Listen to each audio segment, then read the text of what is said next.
When I first started, me and these other guys in town, we were good friends. We were always building boats.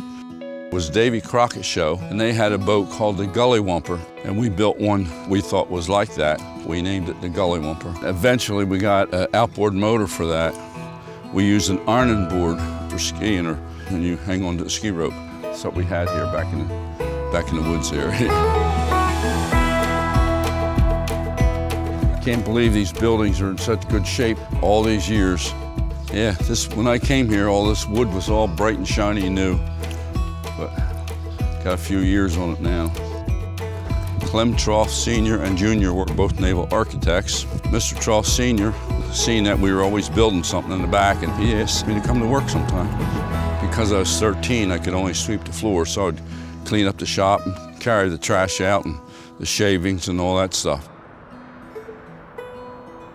Anyway, in this building here is where I learned so much about building boats.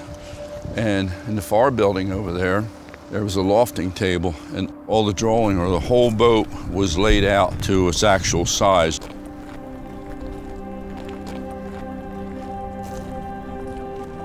It was hands-on all the time. And I was lucky enough I was right there with them. This place was so helpful to get me started. I think it was actually planted when I was here.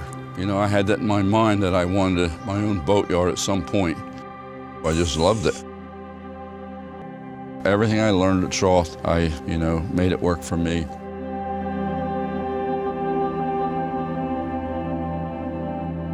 After I left here, I went to work for Egg Harbor Yacht. We were getting $1.40 an hour at Trough Boat Works, and Egg Harbor was paying $2.75. I was able to save some money. I jumped at the chance to go up there. When I got up there, I was so surprised to see how many boats they were building, how fast they built them, and how nice they were. It was an assembly line. All the parts got delivered into the back doors, and we would just take them to the boat and put them together, and every 3 days moved up into another position. So I learned the whole routine from building the hulls, from setting the keel and putting the frames on, to when it went outside, putting the water and sea trial. I worked there for probably 4 or 5 years. I was able to buy some land and build a house. While I was working there, I was doing some repair work and stuff at home, and I had been looking for locations on the Tuckahoe River for a couple of years. I walked into this house one day, knocked on the door to see if they were interested in selling the piece of property, and they were, and I bought that 7 acres of ground on the river with a house for $30,000, and that's how I got started with the boatyard.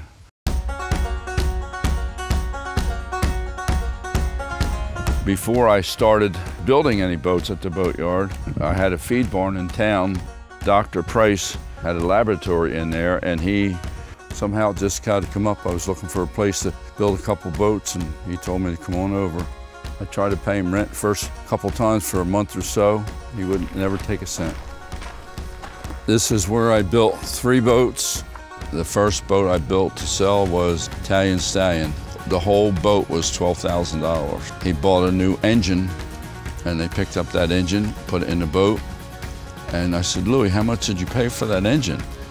And he paid $12,000. It's almost the same, and it made me so mad because I spent all this time for $12,000 building it. After everybody seen that boat, another fisherman ordered another boat from me. He wanted it a little bit bigger, so I made it 2 foot longer. From there, I built another one. He ordered a 60-footer, and Dr. Price helped fill in the boatyard land. He bought 2 dump trucks and sent 2 men. They probably hauled for 2 or 3 months to help me fill that in, and never charged me 1 cent for that, any of that. So he just helped me every way he could. It was just unbelievable. Then I went from the feed barn to Tuckahoe. I had the property filled in pretty good. I had 2 guys working for me, and I had to take another job in Ocean City, help building a couple houses. We split my paycheck from them 3 times. Not all the time, just once in a while, maybe 3 or 4 times a year, and the rest of the time I made payroll. But for the first couple of years, it was a little tough. The main building I started with was a steel building, and it was local, so I could make payments on that, and they would put it up in stages. And then I built the railway, and I had the railway go right up into the building. I started on the first boat he built out of here. I believe it was the Enterprise. He hadn't built anything at the size we were talking about at the time. So after discussion with John, we wound up settling on a 77-foot wooden party boat. It was a mahogany-hulled boat, a beautiful boat. White oak ribs. I cut most of the trees down on my own property, took them to the sawmill to have the wood cut for the ribs. Late 1977, he opens the doors to the building that the boat was in, and we brought it out for the first time, where everybody could see the whole boat. I was quite amazed myself to see how beautiful the boat was. It was just an amazing looking boat. But the other people in my business also noticed how beautiful the boat was. And so at that point, John was inundated with people that wanted to build the same boat.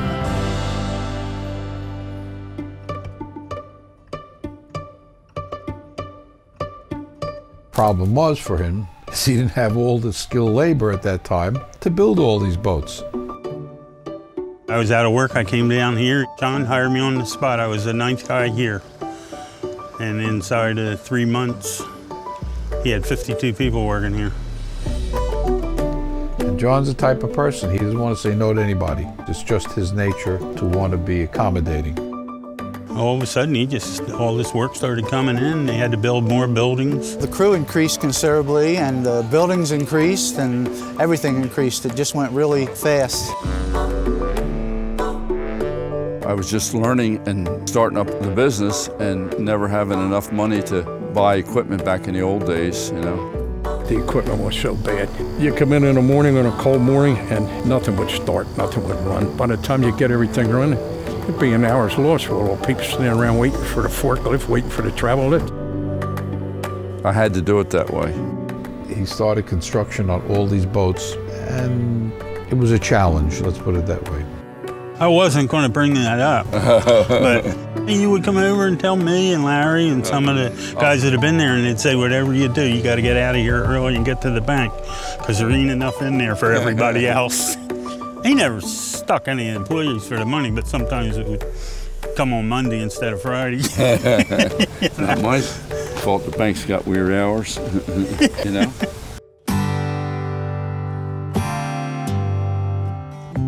Up until then, everything was wood. And then I got the idea, because they took so long to build, of making a mold off of one. And then we increased the length to 53 foot, and I probably built 20 or 25 of those 53 footers. Then we got a chance to build an aluminum boat. Fiberglass over wood, aluminum, steel. This place was jumping. It was really nice around here into the 80s. We built a lot of boats, had a lot of good crew. I mean, a lot of times people are working jobs and they just hate to ride to work. I couldn't wait to get here. It was, it was good work. So it stayed 53 foot for 3 or 4 years, and we got the speedboat to build, the Silver Bullet. They built a big steel boat in here called the Wilfreda Lee, and they picked it up one day to move it, and the damn travel lift broke in half. There was so much work, you had to keep working all the time. I was lucky enough to have a few guys that were good hard workers, you know. When I first got here, I think he was working with the 75-ton lift, and I was amazed. Having lived in this township my entire life, I knew he was here, I knew it was a boatyard, but I really didn't have any idea what they were producing here. And when I saw what he had produced, I was shocked, and I was like, you need to advertise. People really need to know you're here.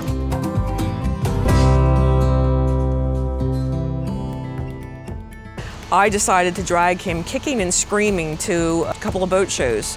And we set up a booth and handed out cards and brochures, and it started to pick up, and then we started to advertise. Got a lot of publicity in the papers and stuff. We're going to meet the grandchildren in Disney World, so he says, oh, on the way down, there's a travel lift I want to stop and look at. He bought it, and that was a game changer for him because he went from 75 to 200. The lifting capacity increased, and it was a whole new market of vessels. Then he started to get in the larger boats out of New York City. So after he saw what a 200 could do, we decided to go with a 300-ton lift here. Then that bumped us up into the passenger ferry world.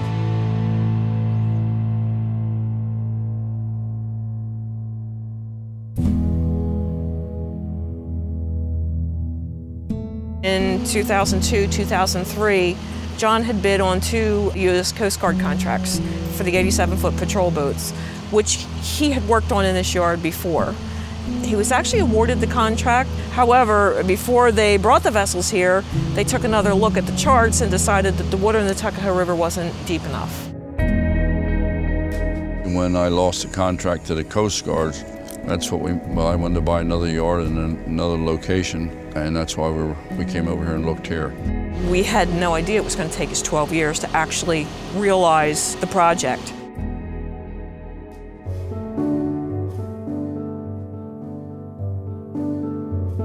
We finally got the engineering done, we finally got the drawings done, we finally got all the permits, we're ready to go, and that was in 2008. Banks were not lending. So we had a very hard time. We went from bank to bank to bank. We kept hunting, and at the same time, as a result of Hurricane Sandy, there was a Stronger New Jersey business loan and grant program. We were asking them to loan us the money to expand, and they loved the whole idea. So that was quite a process in itself. Drawers full of paperwork.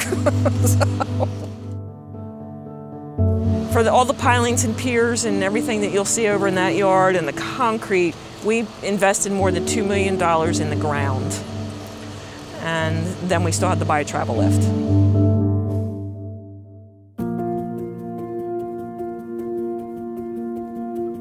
We knew there was a need for a larger lift because we had deeper water over there. The river's really wide in some places. There are no bridges that we could get some pretty big vessels up there. And it was something that we really wanted to do. John really wanted to do. He wants to have the biggest lift. He says that the guy that with the biggest lift when he dies wins. We were all over the world looking for a travel lift through this 12 years. We thought we were going to go with a 400-ton lift. Along the way, people would say, oh, 400 is not big enough, you need to go 5. So then it was 500. And then someone would come along and say, oh no, 5's not big enough, go 6. John was talking about going with the 8, and I'm like, no, just be happy with the 6, and let's just get this done. So we ordered the 600-ton, we actually gave them the deposit, we placed the order, signed the paperwork, and then they called and said, we'll give you the 8. Before we put that into service, the boats that John couldn't lift here in Tuckahoe, they had to travel to either Norfolk, Virginia, or somewhere up in Rhode Island, one of the yards up there. I mean, they all have to travel at least 200 miles in either direction for service. So we knew there was a need that we could fill.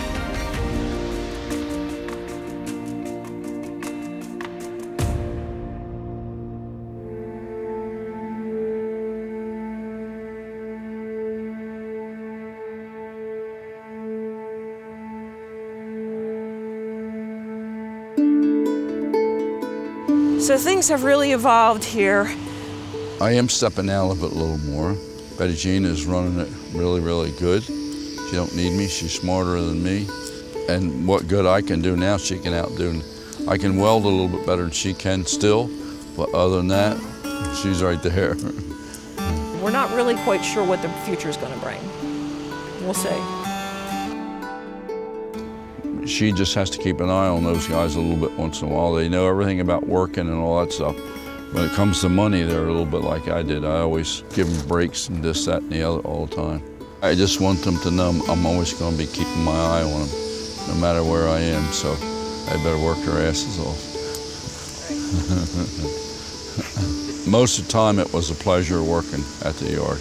You look out the window or the door, holy crap, it's dark out. You have to shut off all the lights and go home. Oh, I just loved it. And I could see it growing all the time, although it was growing really slow. He's been dragged into the future, reluctantly. I guess that everybody's learned, you know, I learned how to build boats better, quicker, more efficient, and I was lucky enough to have a few guys that were good hard workers, you know. Some of the people who worked here were really characters. I often think I could have wrote a book about this place if I, because it was all kind. John's got a heart about that big. You don't know how to turn somebody away.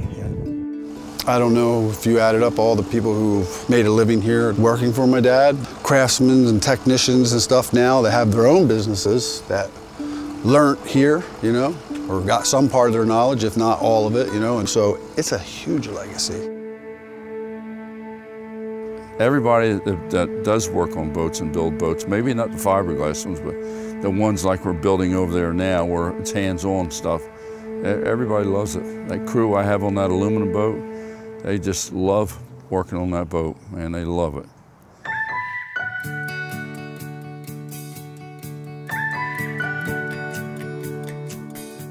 John's a doer. If you say something to him, he's going to figure out how to do it. He's got an eye. He can look down the side of a boat and tell you if it's a quarter-inch off or not. And people would ask, like, oh, this was the older lift, like, oh, what will she haul? He said, anything she can straddle. You know, what can you do? He would pretty much do any job there was, really, on any boat, you know? John would just strap it on in the morning and do some outrageous things that worked. He just would take a chance. Did it his own way, brought a lot of money into the community. He's an honorable person. If he tells you he's going to do something, he's going to do it plus. He just loves what he does, and we should all be so lucky to have a job that we really love what we're doing. He still has a lot of boats out there that he built through the years. I mean, some of them are 40 years old, and they are still in operation. I've been in other places in the world, you know, and people have heard of them. There isn't a sign at the end of the street. They just know. Yeah, and that's a lot to be said for it. He grew up the hard way, you know. He didn't realize it at the time, but he managed to figure it out and get the job done. It was the only way. I just wanted to build boats so bad, I never stopped at nothing. Nothing held me back. Not too much, anyway. John's proud of his work. He's very proud of his reputation, proud of the boats that he's built, but he's most proud of his family. Everybody in the family has just either worked here or hung out here or played here or something. Put lots of hours in here. The real legacy for John is our family. The biggest thing I learned, I think, is just to be fair and not give away so much stuff now. My wife taught me that. Everybody I worked with, I was good friends with. Paid off anyway, so I've got a good business going, and I'm very happy.